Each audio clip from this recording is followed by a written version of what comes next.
Arka Spring Showcase, and we are now moving into the next section. It's my pleasure to have two dear friends and co-investor panelists with me. I'd like to just briefly introduce them and then welcome them on stage. First is Rashmi Gopinath, who's a managing partner at B Capital and was earlier with M12 VC, which is the growth venture arm of Microsoft Ventures. Of Microsoft rather. Welcome, Rashmi. And the second panelist on this fireside chat is Ankur Jain, who's the founder and managing partner at Emergent Ventures, which is also part of Arka Venture Labs and earlier with Nexus. So thank you, Rashmi and Ankur, and it's a pleasure to welcome you on stage for this chat with me.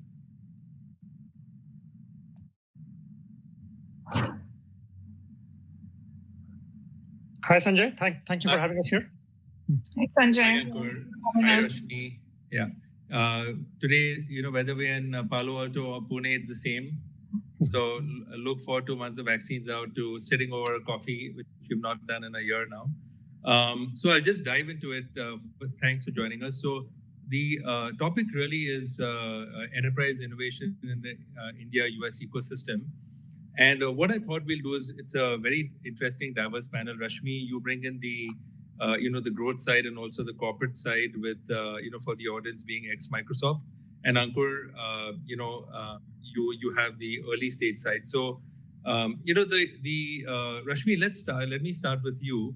If you can bring in the corporate hat on and the enterprise hat, in this space, we've seen a lot of successful IPOs in the B2B space. We've seen Zoom, Slack, Datadog, and then we've also seen M&As happen with, most recently with Segment going to Twilio, and then, Slack and Salesforce, the whole discussion.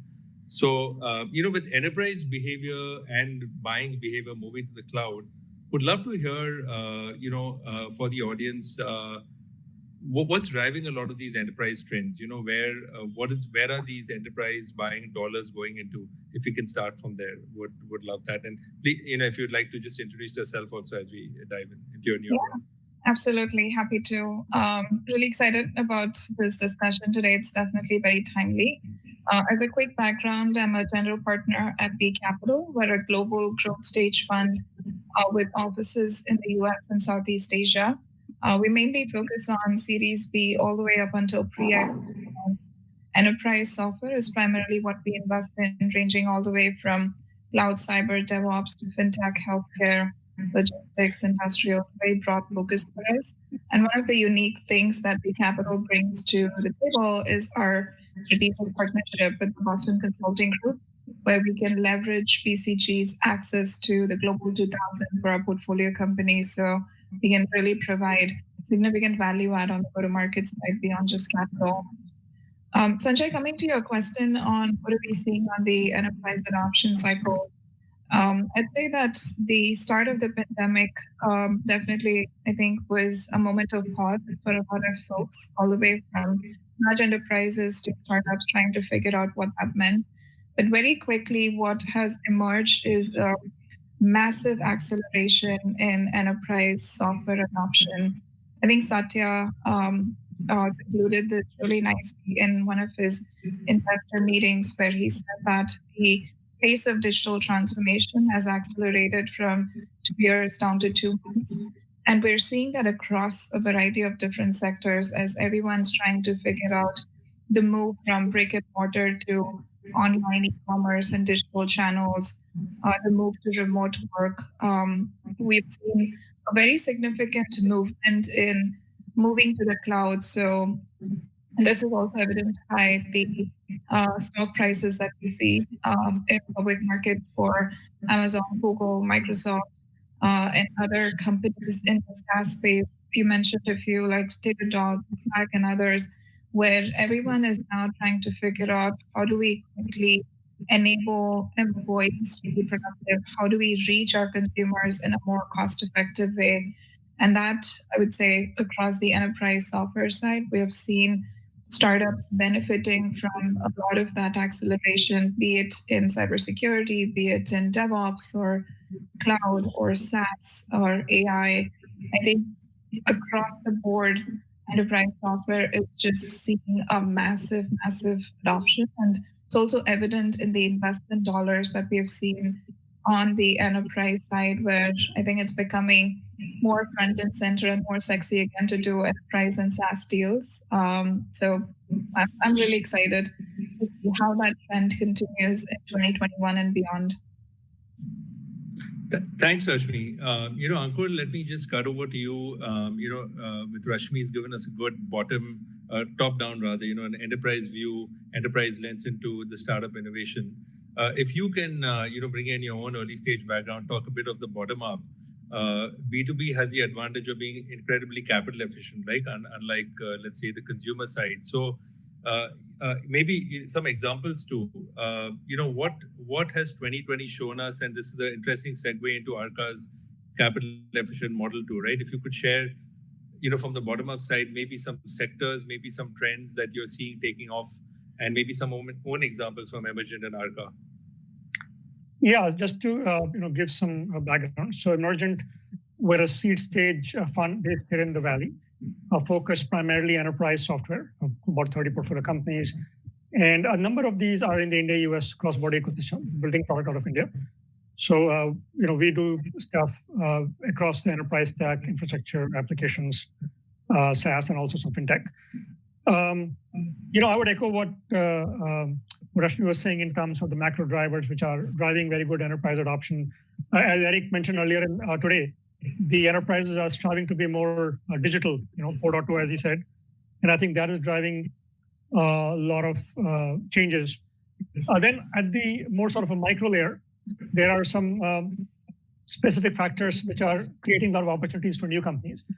One has been the growth of microservices, because of containers, microservices. That is changing the underlying technology stack in a big way, which creates new opportunities. We had the Arka portfolio company that Nath present earlier today, which is has a solution for orchestrating Kubernetes. Rancher, which was another company, got acquired about for $600 million, a few weeks ago. But these are sort of all early exits, in my opinion. This is obviously the whole adoption of microservices is still very early, and that is creating changes across, security, performance management, APMs, DevOps. So that's a big driver of change. DevOps was another area that Eric talked about. I think what's happening there is both because of growth of cloud and microservices. That space has undergone quite a bit of shift. People are looking for more automated solutions and having faster time to deployment, moving from development to sort of production. And that has, again, caused a new generation of tools to be adopted.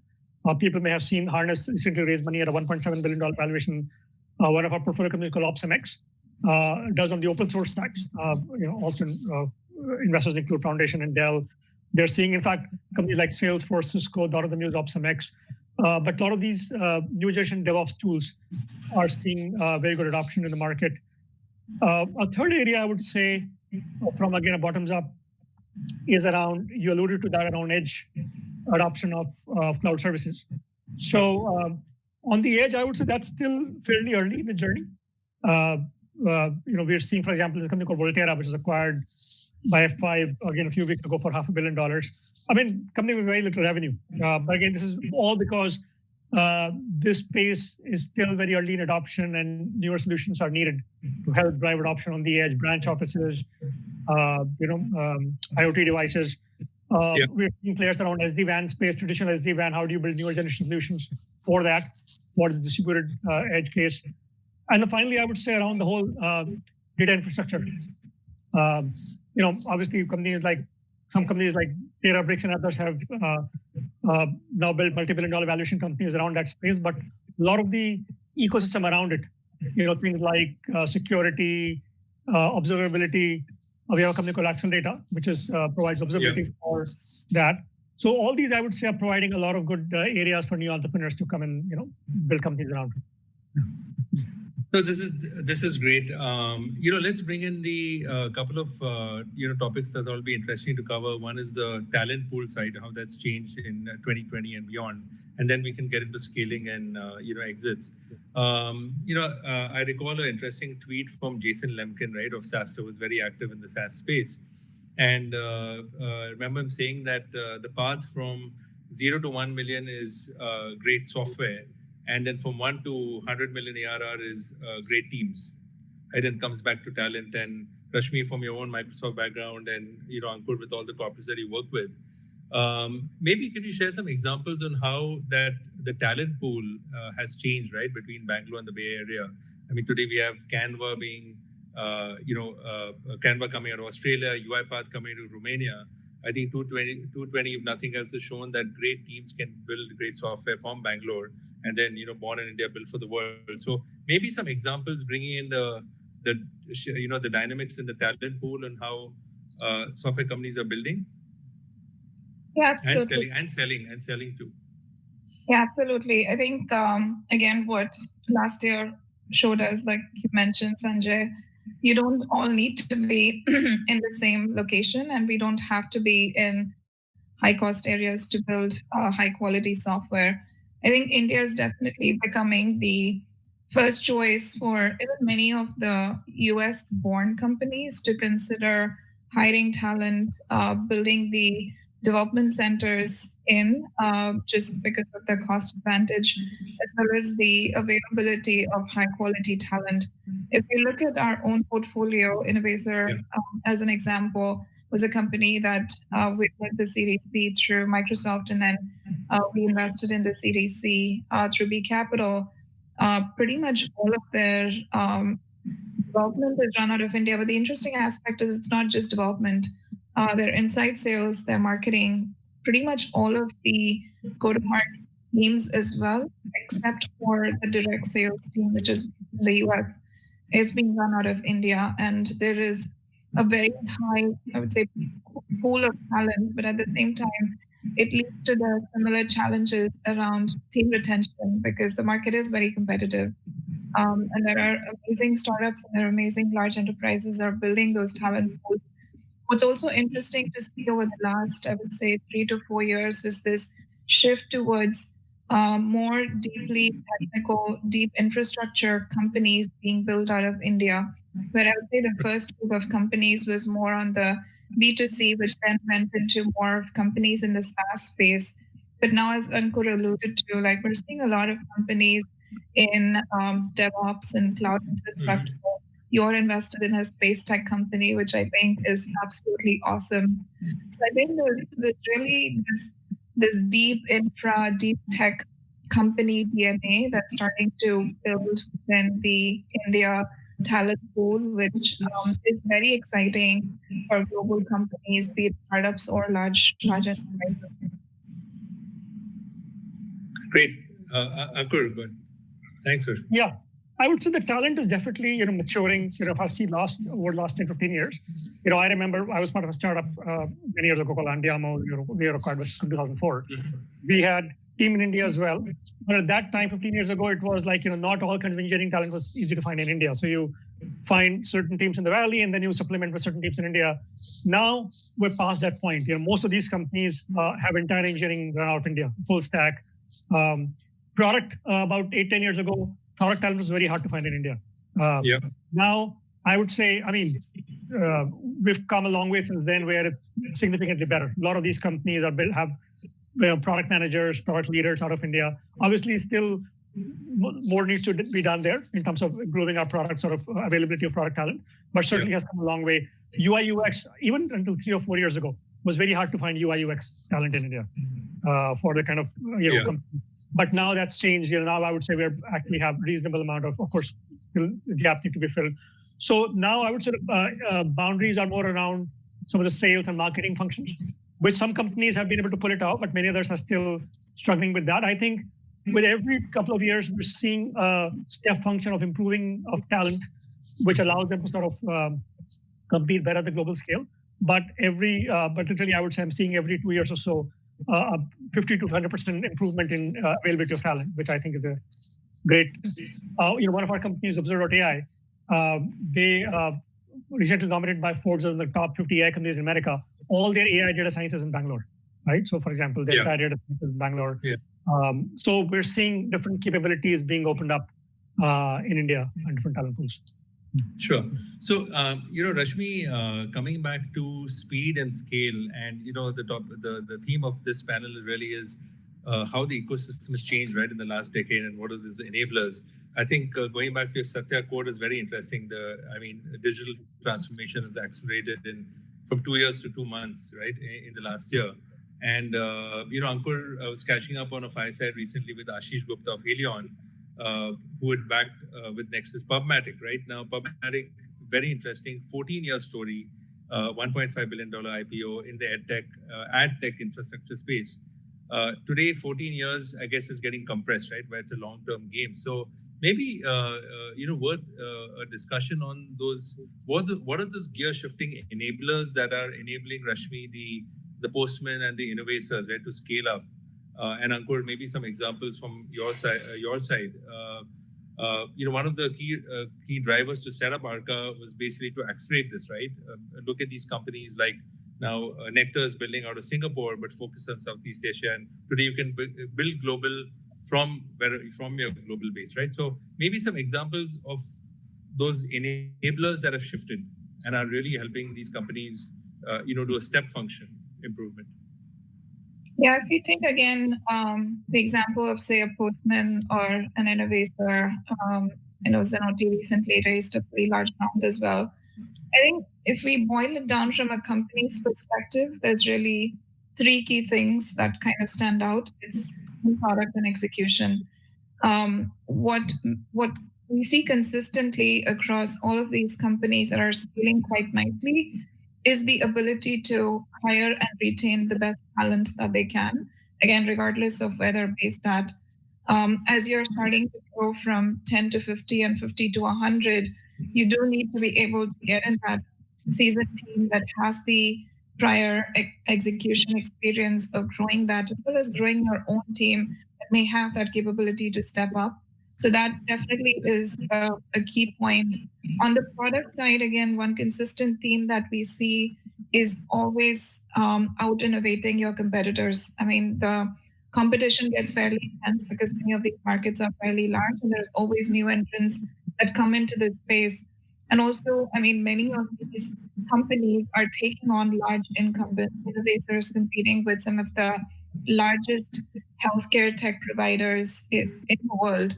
And so when you're taking on competitors that are 4 to 10x bigger than you and see a lot of influx of new competitors, how do you constantly stay on top of your product execution? And so having a very clear vision to the roadmap over the next 2 to 3 years and what needs to come in and how do you build thoughtfully and how do you then price and package these new additions on the product side, constantly upsell and expand, because expansion then becomes a big part of growth.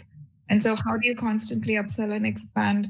I put that in the product category. And then the last is around execution. I mean, everything just boils down to flawless execution. So being able to fail fast, iterate quickly, keep an eye on that big goals, set big goals for the company. And then as you're scaling and growing, you're growing from 50 people to 500 people to 1,000 people. How do you make sure that the team is aligned? So those I would say would be on the company side. On the buying side, from the corporate side, I think a lot of it ties into, like we talked about on the digital transformation, for the large enterprises to remain competitive in the market, you have to keep thinking about what are going to be the new technologies that will be the enablers for them to get there. I know we talked about microservices and containers as an example. You can't really afford to be a large enterprise that builds monolithic applications and it's going to take you 6 months to make changes or edits to your application. You need to be able to be more nimble. And as companies realize that this is what is driving the demand on the buying side, same with AI and automation, you have to be able to react very quickly to market and external changes. If you're a retailer, when COVID strikes, you need to know how do you quickly switch into an online selling model? How do you predict demand? How do you know that you're going to have enough inventory available to supply all of that customer demand? And this is again where the opportunity with AI and next-gen data analytics and data management comes into play. So those, I would say, interesting dynamics on the buying side. And then if the startups focus on what is within their control on that product team and execution side, lends itself to kind of a perfect catalyst that leads to that quick scalable growth. I mean, we're now seeing companies get to 100 million of ARR in less than 5 years. That, I mean, previously would have been unthought of, but it is possible now. It is possible for the companies that are prepared on their side to be able to react to that demand. Rashmi, that's a great point on just the bullishness of growth. So Ankur, the whole T2 D3 growth phenomenon, right? You triple twice and then double 3 times to get to 100 million ARR, and then a recent Bain report. Right now the benchmark is 100 million ARR, but I think our B2B founders are very aspirational, thinking about even $1 billion in ARR. So. Ankur, from your side, maybe sharing some examples of an Observe.ai or other portfolio that have grown, and what has enabled them to grow, right? What are those examples? Any anecdotes that you can share? Yeah, I think agree with sort of what Rashmi was saying in terms of the different drivers. To add to that, I would say the scaling begins at the top in terms of leadership, and a big part is around the founder and the CEO, how well that person scales as a leader. And I've seen the companies which do a very good job scaling, the founder is investing in his or her own growth to become a better and scalable leader. So for example, you also would observe, Swapnil, who's the CEO, he's incredibly hungry to grow himself as a leader, right? So for example, he would come to us as board members and asking us to hold him accountable for things which we're not holding. You should be holding him accountable for these things. Or he would be incredibly self-aware of even going in company meetings, openly talking about things where he may have made mistakes, what he's working on to improve as a company on himself. So that very sharp focus on improving yourself as a leader, I've seen that to be a very important driver for growth. Second is very strong focus. Many people think scale is about doing more things. Actually, I've seen the companies doing less things, and they're zoning into what's really working and just focusing on that and dropping other things. But in terms of the really identifying your ideal customer profile, really identifying the right use case, and just dropping other things, and just saying, we're just going to focus on this and just 10x our efforts on this, and which often creates that high growth trajectory. So it's about incredible focus and, in my opinion, strong focus on growing yourself as a leader. Interesting. So we have about 5 minutes, and we've been talking. I mean, this is as tech as it gets. It's B2B, machine language, deep learning, AI. But I wanted to maybe wrap with the softer aspects about founder DNA and founder traits. And Ankur, you started a bit on that. I think the Arka portfolio is fantastic. I have a lot of children, so I can't be partial to any of them. But from Blume side, Rashmi talked about Pixel. The new Indian cross-border entrepreneur, 22 years old, their motto is, they're going for the skies, but the sky has no limit, right? So it's very interesting. But maybe you can share a bit about founder traits, the founders that are able to make it, resiliency, persistence.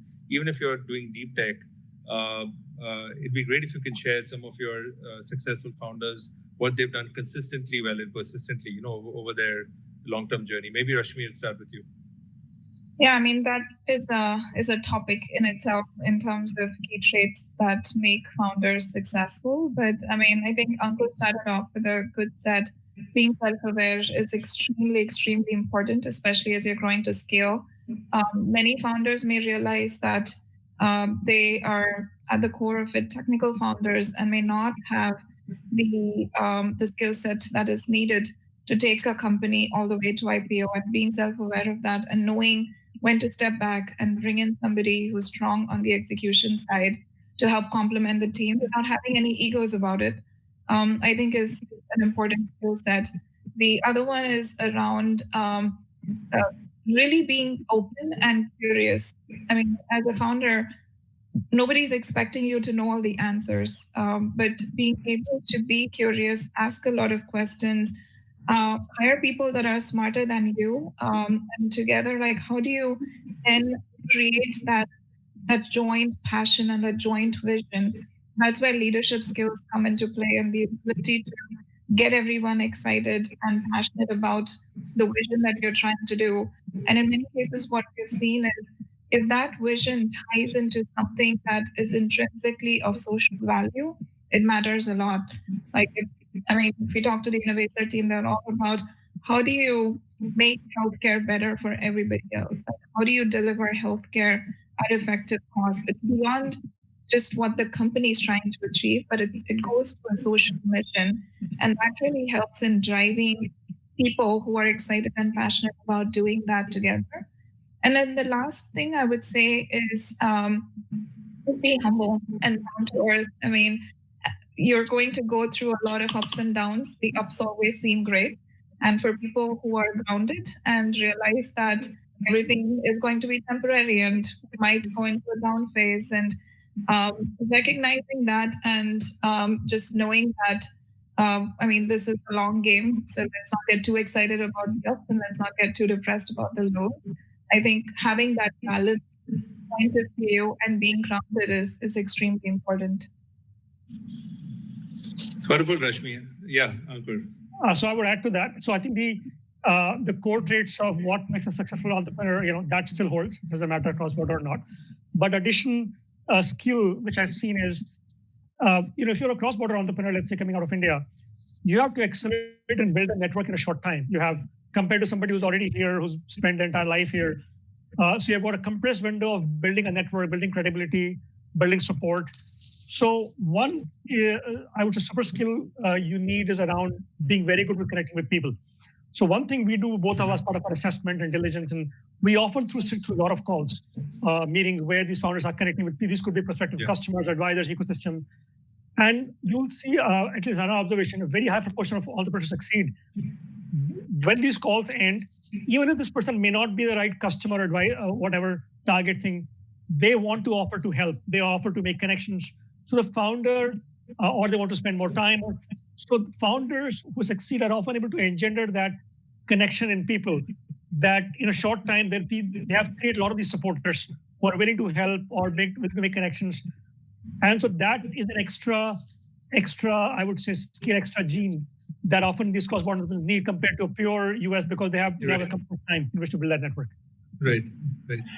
It's we've got like about 2 minutes to go, but I think your point is really interesting that 2020 has shown that is elevated the importance of partnerships, right? Be there more co-investments, more syndicates, because the way you diligence your founders, you can't just hop onto a plane and just grab a coffee.